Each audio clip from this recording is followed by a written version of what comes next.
हमार भोजपुरी इस स्वस्थ भोजपुरी में आप सबके स्वागत। हम हैं कमलेश हरिपुरी। तबला पर हमारे साथ संगत करतरन रोहिदास गायकवाड़ जी और साइड रिदम पे मालिक राम वर्मा जी। जो हम गीत प्रस्तुत करतानी एक गीतकार होमन प्रसिद्ध गीतकार श्री पिया मधुसूदन जी। एक गीत के वर्णन कुछ ए प्रकार के बाटे कि भगवान राम के जब वनवास हो जाता और उनकर भाई भारत जी के पता चला था तो अपना माई से अपना महतारी से मिलला के बाद उनकर कैसन रुख रहता, कैसन व्यवहार और कैसन विचार रहता, वो है एक गीत में वर्णन बा। गोस्वामी जी लिख रहे बनम धीरज धरी भरी ले उसासा। गोस्वामी तुलसीदास जी के रचना से कि धीरज धरी भरी ले उसासा अपापिन सबही भांति कुल नाशा। पेड़ काटिते पालऊ सींचा मीन जियन नीति वारी उनीचा।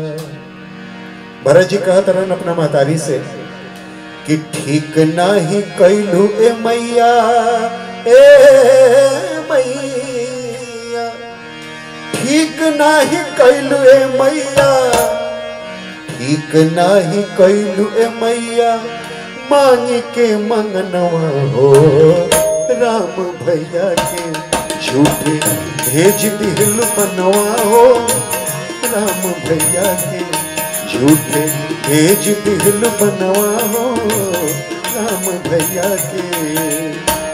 ठीक नहीं कैलू ए मैया, ए मैया ठीक नहीं कैलू ए मैया मांग के मंगनवा हो राम भैया के। श्री राम भैया के झूठे भेज दिल बनवा हो राम भैया के झूठे भेज दिल बनवा हो राम भैया के।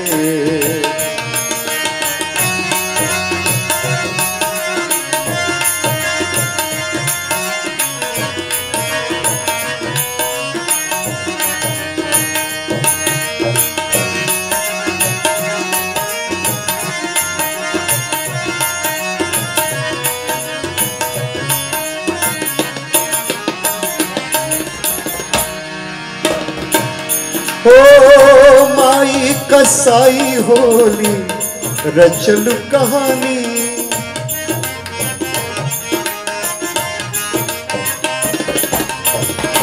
माई कसाई होली रचल कहानी।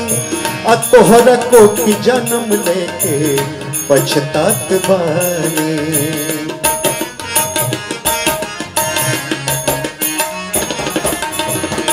माई कसाई होली रचलू कहानी।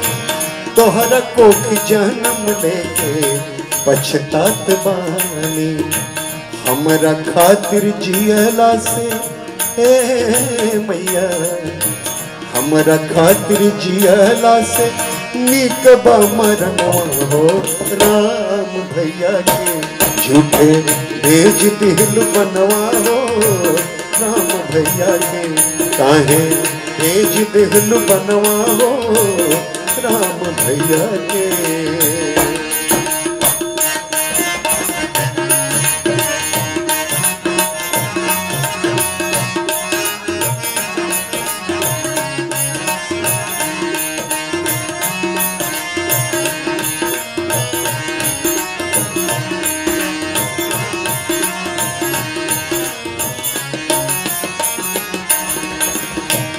गोस्वामी जी के 2 लाइन चौपाई। जो पै कुरुचि रही अति तो ही,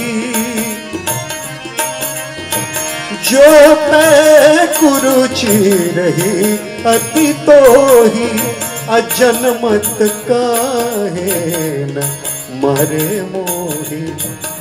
भरत जी कहा था वन में भेजत का भइल नहीं पीरा ए मैया, वन में भेजत का भइल नहीं पीरा, आ कहे नहीं जिभिया कटल मुंह में पड़ल कीड़ा।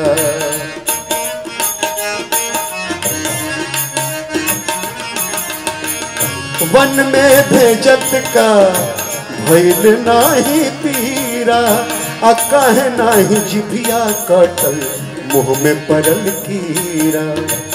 कर्म से धर्म न सवलू